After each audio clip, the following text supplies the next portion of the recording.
ಮೊದಲ ಹಂತದ ಸಚಿವರಿಂದ ಪ್ರಮಾಣ ವಚನ ಸ್ವೀಕಾರ ಮಾಡಿದ್ದಾಯಿತು. 13 ಜನ ಡಿ.ಕೆ. ಶಿವಕುಮಾರ್ ಅವರ ಸೈನ್ಯದಲ್ಲಿದ್ದಾರೆ, ಸೈನಿಕರಾಗಿದ್ದಾರೆ. ಇನ್ನು ಉಳಿದಂತೆ ಇನ್ನೂ 20 ಸ್ಥಾನ ಖಾಲಿ ಇದೆ. ಟೋಟಲಿ 34 ಸ್ಥಾನಗಳು ಇರುವಂತದ್ದು ಮುಖ್ಯಮಂತ್ರಿ ಸೇರಿದಂತೆ. ಈಗ 14 ಸ್ಥಾನಗಳು ಮುಖ್ಯಮಂತ್ರಿ ಸೇರಿದಂತೆ ಭರ್ತಿಯಾಗಿದ್ದಾವೆ. ಇನ್ನುಳಿದಂತೆ 20 ಸ್ಥಾನಗಳಿಗೆ ಯಾರು ಆಯ್ಕೆ ಆಗ್ತಾರೆ ಅನ್ನುವಂಥದ್ದು ಒಂದು ಕುತೂಹಲ. ಆದ್ರೆ ಯಾರಿಗೆ ಯಾವ ಖಾತೆಯನ್ನ ಕೊಡ್ಲಾಗುತ್ತೆ? ಪ್ರಮುಖವಾಗಿ ದೊಡ್ಡ ಮಟ್ಟದಲ್ಲಿ ಲಾಬಿ ಅಂತೂ ಮಾಡ್ಲಾಗ್ತಾ ಇದೆ. ಪ್ರಮಾಣ ವಚನ ಸ್ವೀಕರಿಸಿದಂತ 13 ಸಚಿವರು ಕೂಡ ಲಾಬಿಯನ್ನ ಮಾಡ್ತಾ ಇದ್ದಾರೆ. ಇಂಥದ್ದೇ ಖಾತೆ ಬೇಕು ಅನ್ನುವಂತ ನಿಟ್ಟಿನಲ್ಲಿ ಪ್ರಬಲ ಖಾತೆಗಳನ್ನ ಪಡಿಲಿಕ್ಕೆ ಭಾರಿ ಪೈಪೋಟಿಯನ್ನ ಕೂಡ ಮಾಡ್ಲಾಗ್ತಾ ಇದೆ. ಕೆಲವರಿಗೆ ಈ ಹಿಂದಿನ ಖಾತೆಗಳು ಬೇಡ ಅಂತ, ಯಾಕೆಂದ್ರೆ ಆಲ್ಮೋಸ್ಟ್ ಇರುವಂತವ್ರೆಲ್ಲ ಕೂಡ ಹಳ್ಳೊಬ್ರೆ, ಈ ಹಿಂದೆ ಸಚಿವರಾಗಿದ್ದಂಥವ್ರೆ, ಯತೀಂದ್ರ ಹೊರತುಪಡಿಸಿ ಇನ್ನುಳಿದಂಥವ್ರು ಎಲ್ಲರೂ ಕೂಡ ಒಮ್ಮೆ ಸಚಿವರಾದಂಥವ್ರು. ಸೊ ಹೀಗಾಗಿ ಎಲ್ಲರೂ ಕೂಡ ಪ್ರಬಲ ಖಾತೆಯನ್ನೇ ಕೇಳ್ತಾ ಇದ್ದಾರೆ. ಯಾರಿಗೆ ಯಾವ ಖಾತೆಗಳನ್ನ ಹಂಚಿಕೆ ಮಾಡ್ತಾರೆ ಅನ್ನೋದೇ ಕುತೂಹಲ. ನ್ಯೂಸ್ 18ನಲ್ಲಿ ಅದ್ರ ಬಗ್ಗೆ ಎಕ್ಸ್ಕ್ಲೂಸಿವ್ ಆದಂತ ಮಾಹಿತಿಯನ್ನು ನಿಮ್ಮ ಮುಂದೆ ಹೇಳ್ತಾ ಹೋಗ್ತೀವಿ. ಡಾಕ್ಟರ್ ಜಿ ಪರಮೇಶ್ವರ್ ಉಪಮುಖ್ಯಮಂತ್ರಿ, ಅವರಿಗೆ ಕಂದಾಯ ಅಂತ ಹೇಳಲಾಗ್ತಾ ಇದೆ. ಸಂಭಾವ್ಯ ಖಾತೆಗಳ ಲಿಸ್ಟ್ ಇದು. ಪ್ರಿಯಾಂಕ್ಗೆ ಗೃಹ ಖಾತೆ ಅಂತ ಹೇಳಲಾಗ್ತಾ ಇರುವಂತದ್ದು. ಈಶ್ವರ್ ಖಂಡ್ರೆಗೆ ಗ್ರಾಮೀಣಾಭಿವೃದ್ಧಿ ಪಂಚಾಯತ್ ರಾಜ್, ಸತೀಶ್ ಜಾರಕಿಹೊಳಿಗೆ ಈ ಹಿಂದಿನ ಖಾತೆ ಲೋಕೋಪಯೋಗಿನೇ ಸಿಗುವಂತ ಸಾಧ್ಯತೆ ಇದೆ. ಯುಟಿ ಖಾದರ್ಗೆ ಈ ಹಿಂದೆ ಅವರು ನಿರ್ವಹಿಸಿದ್ರು ಆರೋಗ್ಯ ಖಾತೆಯನ್ನ, ಅದೇ ಕೊಡುವಂತ ಚಾನ್ಸಸ್ ಇದೆ. ಕೆಜೆ ಜಾರ್ಜ್ಗೆ ಇಂಧನ ಅಂತ ಹೇಳಲಾಗ್ತಾ ಇದೆ. ಎಂಬಿ ಪಾಟೀಲ್ ಅವರಿಗೆ ಬೃಹತ್ ಮತ್ತು ಮಧ್ಯಮ ಕೈಗಾರಿಕಾ ಖಾತೆ, ಈ ಹಿಂದೆ ಸಿದ್ದರಾಮಯ್ಯನವರ ಗೌರ್ಮೆಂಟ್ ನಲ್ಲಿ ಅದನ್ನೇ ನಿರ್ವಹಿಸಿದ್ರು ಇವರು. ರಾಮಲಿಂಗಾರೆಡ್ಡಿ ಅವರು ಸಾರಿಗೆ ಖಾತೆ ಮತ್ತು ಮುಜರಾಯಿ ಖಾತೆಯನ್ನ ನಿರ್ವಹಿಸಿದ್ರು ಸಿದ್ದರಾಮಯ್ಯನವರ ಗೌರ್ಮೆಂಟ್ ನಲ್ಲಿ. ಅದು ಬೇಡ ಅಂತ ಬಹಿರಂಗವಾಗಿ ಹೇಳಿದ್ರು. ನನ್ನ ಹಿರಿತನಕ್ಕೆ ತಕ್ಕದಾದಂತಹ ಒಂದು ಖಾತೆಯನ್ನ ಕೊಡಿ ಅಂತ. ಅದರಲ್ಲೂ ಬೆಂಗಳೂರಿನಲ್ಲಿ ತುಂಬಾ ಪ್ರಭಾವಿ ರಾಮಲಿಂಗಾರೆಡ್ಡಿ ಅವರು. ಸೊ ಹೀಗಾಗಿ ಅವರಿಗೇನೆ ಬೆಂಗಳೂರು ನಗರಾಭಿವೃದ್ಧಿ ಖಾತೆಯನ್ನ ಕೊಡ್ಲಾಗುತ್ತಾ ಅನ್ನುವಂತ ಒಂದು ಪ್ರಶ್ನೆ ಇದೆ. ಕೃಷ್ಣ ಬೈರೇಗೌಡರಿಗೆ ಜಲಸಂಪನ್ಮೂಲ ಖಾತೆ, ಇದೊಂದು ಇಂಪಾರ್ಟೆಂಟ್ ಖಾತೆ, ಹುಲ್ಲುಗಾವಲಿನ ಖಾತೆ. ಇದು ಕೂಡ ಕಂದಾಯ ಖಾತೆಯನ್ನ ತುಂಬಾ ನೀಟಾಗಿ ನಿಭಾಯಿಸಿದ್ರು ಕೃಷ್ಣ ಬೈರೇಗೌಡರು.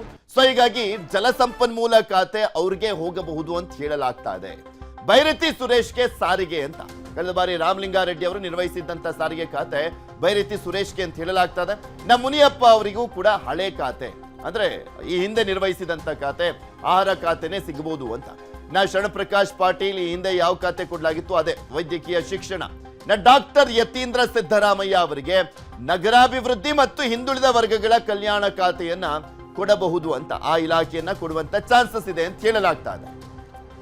ಇದೆಲ್ಲದ್ರ ಬಗ್ಗೆ ಇನ್ನಷ್ಟು ಡೀಟೇಲ್ಸ್ ಅನ್ನ ಕೊಡ್ತಾ ಹೋಗ್ತಾರೆ ನಮ್ಮ ಪ್ರತಿನಿಧಿ ಕಾರ್ತಿಕ್. ನಮ್ಮ ಜೊತೆ ನೇರ ಸಂಪರ್ಕದಲ್ಲಿ ಜಾಯ್ನ್ ಆಗಿದ್ದಾರೆ. ಕಾರ್ತಿಕ್, ಈ ಮುಂಚೆ ಯಾರು ಮುಖ್ಯಮಂತ್ರಿ ಆಗ್ತಾರೆ ಅನ್ನುವಂತ ಕುತೂಹಲ ಅದೆಲ್ಲವೂ ಆಯ್ತು. ಅದಾದ್ಮೇಲೆ ಯಾರು ಸಚಿವರಾಗ್ತಾರೆ ಅಂತ ಅದು ಕೂಡ ಆಯ್ತು. ಈಗ ಮೇನ್ ಆಗಿ ನೆಕ್ಸ್ಟ್ ಅವರಿಗೆ ಯಾವ ಖಾತೆಗಳನ್ನ ಕೊಡ್ಲಾಗತ್ತೆ ಅಂತ, ಈ ನಿಟ್ಟಿನಲ್ಲಿ ಯಾವ ರೀತಿಯಾಗಿ ಲಾಬಿಯನ್ನ ಮಾಡ್ಲಾಗ್ತದೆ? ಇದು ಹೈಕಮಾಂಡ್ ಮಟ್ಟದಲ್ಲಿ ನಡೀತಾ ಇರುವಂತ ಲಾಬಿನ ಅಥವಾ ಡಿ.ಕೆ. ಶಿವಕುಮಾರ್ ಅವರ ಮಟ್ಟದಲ್ಲಿ ಮತ್ತೆ ಸಿದ್ದರಾಮಯ್ಯನವರ ನಡುವೆ ನಡೀತಾ ಇದೆಯಾ? ಪೃಥ್ವಿರಾಜ್, ಆಡಳಿತದ ದೃಷ್ಟಿಯಿಂದ ಈಗಾಗಲೇ ಏನು ಸಚಿವರಾಗಿ ಪ್ರಮಾಣ ವಚನವನ್ನು ಸ್ವೀಕಾರ ಮಾಡಿದ್ದಾರೆ ಅವರಿಗೆ ಖಾತೆಯನ್ನು ತ್ವರಿತವಾಗಿ ಹಂಚಿಕೆಯನ್ನು ಮಾಡಬೇಕಾಗಿದೆ. ಈ ಕೆಲಸವನ್ನು CM ಡಿ.ಕೆ. ಶಿವಕುಮಾರ್ ಅವರು ಮಾಡ್ತಾರೆ.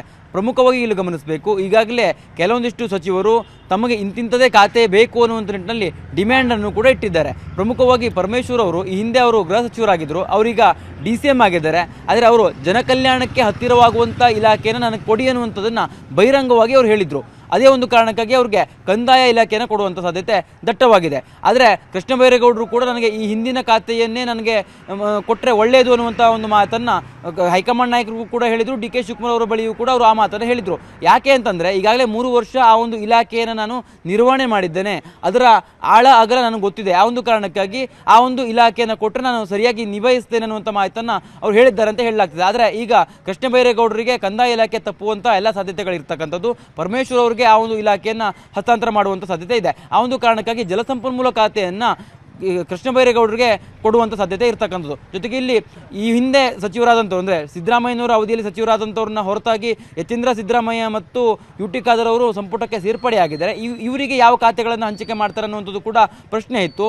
ಪ್ರಮುಖವಾಗಿ ಯತೀಂದ್ರ ಅವರಿಗೆ ನಗರಾಭಿವೃದ್ಧಿ ಇಲಾಖೆ ಹಾಗೂ ಹಿಂದುಳಿದ ವರ್ಗಗಳ ಕಲ್ಯಾಣ ಇಲಾಖೆನ ಜವಾಬ್ದಾರಿಯನ್ನು ವಹಿಸಬಹುದು ಅನ್ನುವಂಥದ್ದು. ಜೊತೆಗೆ ಯುಟಿ ಖಾದರ್ ಅವರು ಈ ಹಿಂದೆ ಸಿದ್ದರಾಮಯ್ಯನವರ ಸರ್ಕಾರದಲ್ಲಿ ಅಂದರೆ 2013ರ ಅವಧಿಯಲ್ಲಿ ಅವರು ಆರೋಗ್ಯ ಇಲಾಖೆಯ ಜವಾಬ್ದಾರಿಯನ್ನು ನಿರ್ವಹಣೆ ಮಾಡಿದರು. ಆ ಸಂದರ್ಭದಲ್ಲಿ ಆರೋಗ್ಯ ಇಲಾಖೆಯಲ್ಲಿ ಮಹತ್ತರವಾದಂಥ ಬದಲಾವಣೆಗಳನ್ನು ಕೂಡ ಯು ಟಿ ಖಾದರ್ ಅವರು ತಂದಿದ್ರು. ಅದೇ ಒಂದು ಕಾರಣಕ್ಕಾಗಿ ಅವರಿಗೆ ಆರೋಗ್ಯ ಇಲಾಖೆಯ ಜವಾಬ್ದಾರಿಯನ್ನು ವಹಿಸುವಂಥ ಸಾಧ್ಯತೆ ಇರ್ತಕ್ಕಂಥದ್ದು. ಕೆ ಎಚ್ ಮುನಿಯಪ್ಪನವರು DCM ಆಗಬೇಕು ಅನ್ನುವಂಥ ಕನಸನ್ನು ಕಂಡಿದ್ರು. ಅದಕ್ಕೆ ಸಂಬಂಧಪಟ್ಟಂತೆ ಸಾಕಷ್ಟು ಲಾಬಿಯನ್ನು ಕೂಡ ಮಾಡಿದ್ರು. ಆದರೆ ಅದು ಸಾಧ್ಯ ಆಗಿಲ್ಲ. ಈಗ ಅವರಿಗೆ ಆಹಾರ ಇಲಾಖೆಯ ಜವಾಬ್ದಾರಿಯನ್ನು ಮತ್ತೊಮ್ಮೆ ನಿಭಾಯಿಸೋದಕ್ಕೆ ಅವರಿಗೆ ಅವಕಾಶವನ್ನು ಮಾಡಿಕೊಡ್ಲಾಗತ್ತೆ ಅಂತ ಹೇಳಲಾಗ್ತದೆ.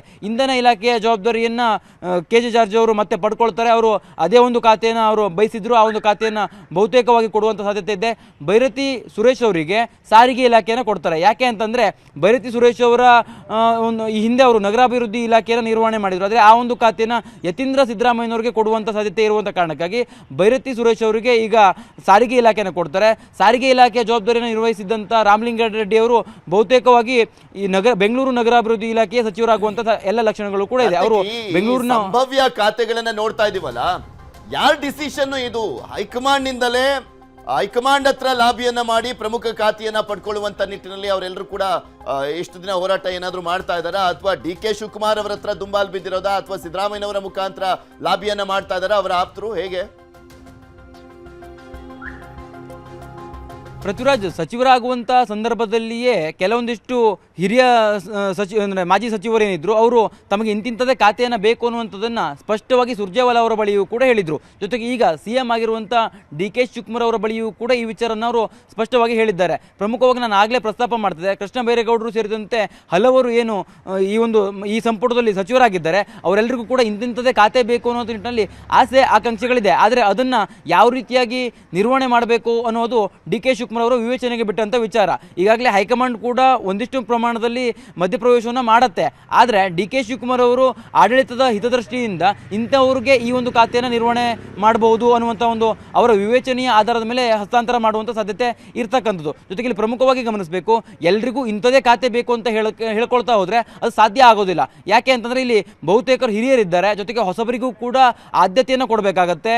ಅಲ್ಲಿ ಸಿದ್ದರಾಮಯ್ಯನವರ ಪುತ್ರ ಆಗಿರುವಂಥ ಕಾರಣಕ್ಕಾಗಿ ಯತೀಂದ್ರ ಅವರಿಗೆ ಯಾವುದೋ ಒಂದು ಚಿಕ್ಕ ಪುಟ್ಟ ಖಾತೆಯನ್ನು ಕೊಡೋದಕ್ಕಾಗೋದಿಲ್ಲ. ಜೊತೆಗೆ ಅವರು ಈಗಾಗಲೇ ನಗರಾಭಿವೃದ್ಧಿ ಖಾತೆಯ ಮೇಲೆಯೂ ಕೂಡ ಕಣ್ಣಿಟ್ಟಿದ್ದಾರೆ. ಹಿಂದುಳಿದ ವರ್ಗಗಳ ಕಲ್ಯಾಣ ಇಲಾಖೆಯ ಮೇಲೆಯೂ ಕೂಡ ಅವರು ಆಸೆಯನ್ನು ಇಟ್ಟುಕೊಂಡಿರ್ತಕ್ಕಂಥ ಕಾರಣಕ್ಕಾಗಿ ಬಹುತೇಕವಾಗಿ ಅವರಿಗೆ ಆ ಒಂದು ಜವಾಬ್ದಾರಿ ಕೊಡಲೇಬೇಕಾಗತ್ತೆ. ಜೊತೆಗೆ ರಾಮಲಿಂಗಾರೆಡ್ಡಿ ಅವರು ಹಿರಿಯರಿರುವಂಥ ಕಾರಣಕ್ಕಾಗಿ ಅವರಿಗೆ ಸಾರಿಗೆ ಇಲಾಖೆಯಲ್ಲಿ ಕಂಟಿನ್ಯೂ ಮಾಡೋದಕ್ಕಾಗೋದಿಲ್ಲ. ಜೊತೆಗೆ ಅವರು ಆ ವಿಚಾರಕ್ಕೆ ಸಂಬಂಧಪಟ್ಟಂತೆ ಬಹಳ ಸ್ಪಷ್ಟವಾಗಿ ಈ ಹಿಂದೆಯೂ ಕೂಡ ಹೇಳಿದರು. ಜೊತೆಗೆ ಸಿದ್ದರಾಮಯ್ಯನವರ ಅವಧಿಯಲ್ಲಿ ಅವರು ಆ ಒಂದು ಸಚಿವ ಸ್ಥಾನವನ್ನು ಅಲಂಕರಿಸುವಂಥ ಸಂದರ್ಭದಲ್ಲಿ ಅವರು ಅಸಮಾಧಾನವನ್ನು ಹೊರಹಾಕಿದ್ರು. ನಾನು DCM ಆಗಿದ್ದಂಥವನು, ನನಗೆ ಸಾರಿಗೆ ಇಲಾಖೆ ಸೂಕ್ತ ಅಲ್ಲ ಅನ್ನುವಂಥದ್ದನ್ನು ಅವರು ಕಡ್ಡಿತುಡಂತೆ ಹೇಳಿದರು. ಆದರೆ ಆ ಸಂದರ್ಭದಲ್ಲಿ DK ಶಿವಕುಮಾರ್ ಅವರು ರಾಮಲಿಂಗಾರೆಡ್ಡಿ ಅವರನ್ನು ಮನವೊಲಿಸುವ ಪ್ರಯತ್ನವನ್ನು ಮಾಡಿದರು. ಅದಾದ ನಂತರದಲ್ಲಿ 3 ವರ್ಷಗಳ ಕಾಲ ಸಾರಿಗೆ ಇಲಾಖೆಯ ರಾಮಲಿಂಗಾರೆಡ್ಡಿ ಅವರು ಯಶಸ್ವಿಯಾಗಿ ನಿರ್ವಹಣೆಯನ್ನು ಕೂಡ ಮಾಡಿದ್ದಾರೆ. ಆದರೆ ಈಗ ಅವರು ಬೆಂಗಳೂರಿನ ನಗರಾಭಿವೃದ್ಧಿ ಇಲಾಖೆಯ ಮೇಲೆ ಕಣ್ಣಿಟ್ಟಿದ್ದಾರೆ. ಬಹುತೇಕವಾಗಿ ಅವರಿಗೆ ಕೊಡಬೇಕಾದಂಥ ಅನಿವಾರ್ಯತೆಯೂ ಕೂಡ DK ಶಿವಕುಮಾರ್ ಅವರ ಮೇಲಿದೆ. ಜೊತೆಗೆ ಇಂಧನ ಇಲಾಖೆಯನ್ನು ಯಾವುದೇ ಕಾರಣಕ್ಕೂ ಜಾರ್ಜ್ ಅವರು ಬಿಡೋ ಹಾಗೆ ಕಾಣಿಸ್ತಾ ಇಲ್ಲ. ಈಶ್ವರ್ ಖಂಡ್ರೆ ಅವರು ಅರಣ್ಯ ಇಲಾಖೆಯ ಸಚಿವರಾಗಿದ್ದರು. ಆದರೆ ಅವರಿಗೆ ಪ್ರಿಯಾಂಕ್ ಖರ್ಗೆ ಅವರಿಂದ ತೆರವಾಗುವಂತಹ ಅಂದರೆ ಪ್ರಿಯಾಂಕ್ ಖರ್ಗೆ ಅವರನ್ನು ಗೃಹ ಸಚಿವರಾಗಿ ನೇಮಕ ಮಾಡಲಾಗುತ್ತೆ. ಜೊತೆಗೆ ಅವರಿಂದ ತೆರವಾಗುವಂಥ ಗ್ರಾಮೀಣಾಭಿವೃದ್ಧಿ ಮತ್ತು ಪಂಚಾಯತ್ ರಾಜ್ ಇಲಾಖೆಯನ್ನು ಖಂಡ್ರೆ ಅವರ ಹೆಗಲಿಗೆ ಹಾಕುವಂಥ ಸಾಧ್ಯತೆ ಇರ್ತಕ್ಕಂಥದ್ದು. ಜೊತೆಗೆ ಇಲ್ಲಿ ಶರಣ್ ಪ್ರಕಾಶ್ ಪಾಟೀಲ್ ಅವರು ವೈದ್ಯಕೀಯ ಶಿಕ್ಷಣ ಸಚಿವರಾಗಿ ಅವರು ಅವರದೇ ಆದ ರೀತಿಯಲ್ಲಿ ಒಂದಿಷ್ಟು ಉತ್ತಮವಾಗಿರುವಂಥ ಕೆಲಸವನ್ನು ನಿರ್ವಹಣೆ ಮಾಡಿದರು. ಜೊತೆಗೆ ಯಾರ್ಯಾರನ್ನು ನೀವು ವೈದ್ಯಕೀಯ ಶಿಕ್ಷಣ ಸಚಿವರನ್ನಾಗಿ ಮಾಡೋದಕ್ಕಾಗೋದಿಲ್ಲ, ಅದಕ್ಕೆ ಅರ್ಹತೆಯೂ ಕೂಡ ಮುಖ್ಯ ಆಗುತ್ತೆ. ಆ ಒಂದು ಅರ್ಹತೆಯನ್ನು ಶರಣ್ ಪ್ರಕಾಶ್ ಪಾಟೀಲ್ ಅವರು ಹೊಂದಿರುವಂಥ ಕಾರಣಕ್ಕಾಗಿ ಅವರಿಗೆ ಬಹುತೇಕವಾಗಿ ಆ ಒಂದು ಸಚಿವ ಖಾತೆಯನ್ನು ಕೂಡ ಕೊಡುವಂಥ ಸಾಧ್ಯತೆ ಇರ್ತಕ್ಕಂಥದ್ದು. ಪೃಥ್ವಿರಾಜ್.